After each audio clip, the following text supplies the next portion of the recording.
So we had an upset election in New York. There was a special election. So it actually was between a Democrat and a Republican, even though right now it's kind of primary season. Special elections, whenever for some reason they have to do an election at a different time. A lot of times if a sitting Congress person dies or steps down or whatever, you then have to run a special election. And that's what happened. And the Republican candidate was way ahead in the polls the entire time. The Democratic candidate, Ryan, had never been up in the polls throughout this whole process, but he won. And I have a pretty exciting political point to make about that. But first, let's just take a look at this news coming in on MSNBC. The Democrat is in there it is. NBC News has just called it. Pat Ryan, the Democrat, has been elected to Congress in the special election from New York's 19th congressional district. He defeats Republican Marc Molinaro. This is a significant victory, not just for Pat Ryan in this district. This is a significant victory for Democrats nationally because it gets to the heart of the question that we've been asking politically for the last 2 months, and that is whether the political climate in this country has changed, specifically in the wake of the Supreme Court ruling that overturned Roe versus Wade. There had been before tonight 2 special elections, one in Minnesota and one in Nebraska, in very Republican districts where Democrats had done better than Joe Biden had done in 2020. The Democrats hadn't won either of those districts, but they had done better than Biden. Interesting analysis, and now connect to my point I'm going to make here in a second. But first, just to read a little bit further from Mediaite about this race. The last poll taken in that race showed Republican Mayor Molinaro leading Democratic candidate Pat Ryan by a whopping 8 points, which, guys, in elections, when you're up by 8 points, you have a pretty darn good chance of winning come election day. And Ryan hadn't led in any poll taken for the contest. But when the votes were cast Tuesday night, Ryan prevailed comfortably, defeating Molinaro by about 4 points. Media outlets cast, and this is the beginning of the point, the win as an encouraging sign for Democrats who have been gaining momentum in recent months amid predictions of a wipeout in November. But Political Playbook really went for it, declaring Dems flipped 2022 on its head in an entry authored by two of these writers. So I agree with that assessment from Politico, because what we're seeing is, as the host on MSNBC kind of started to make this point, the elections we've seen so far between Democrats and Republicans, which in this season, the only time you're going to see those is if there's special elections. So there's been 2, and then there's been this one.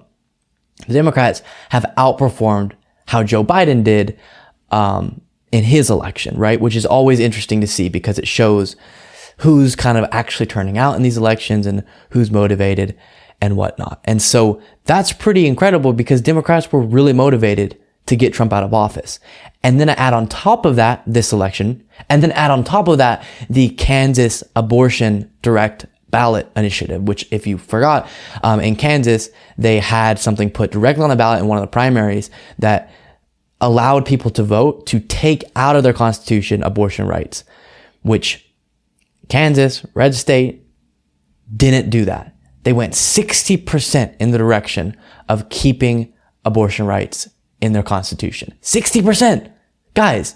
And then they had record turnout. They blew out other primaries by an insane amount. I think it was some stat. I'm going to mess this up because it's been so long, or it feels like it's been so long, but they had as many people vote for the kind of pro-choice position as they had vote in their entire last primary election or something like that. Something huge turnout in the direction of abortion rights. And so that's another sign, this election between the two candidates we just discussed, Pat Ryan being the Democrat who won. I think that's another indication that Democrats are going to turn out in this election. Because the thing about polling is when you're in a normal political climate, you ask different demographics of people, are you a likely voter? If so, how would you go on this issue, or who would you vote for in this election? And then you get a pretty accurate, polling's pretty good. It's not horrible. I know people act like polling's horrible because of the Hillary Clinton. No, it's pretty accurate.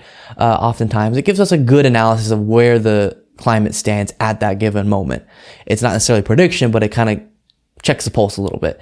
And it does that effectively in regular political times, I think. And that's why Trump upset and confused people as far as polling went, because that wasn't a regular political time and it was hard to get an accurate analysis. I think this is another moment like that where we have no idea what it's going to look like with abortion rights being revoked, with kind of, and that this I think plays into it less, but with the gun violence we've seen and Republicans not wanting to properly act and people being more motivated on that than they have in a really long time. And then the economy kind of going back in the right direction. But the biggest one I think that's making the biggest political change is the overturning of Roe v. Wade.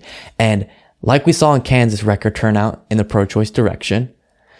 And we've seen Democrats show up to the polls in larger levels than they did in these Republican districts than they did under Joe Biden or during the Joe Biden election. And then we're seeing a massive upset where Democrats turn out way more for the Democratic candidate in this New York race than the polls expected.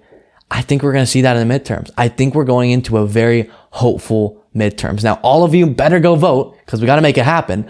But I do think that's what's going to happen. I think, again, we're not in regular political times and people are way more motivated on the Democratic side than anyone would have expected. I honestly think so. I honestly don't think anyone predicted that the overturning of Roe v. Wade, even though we all expected it to motivate some people, would motivate the level of uproar and power that we're seeing it do right now. So this is hopeful, a hopeful message for the midterms for the Democrats.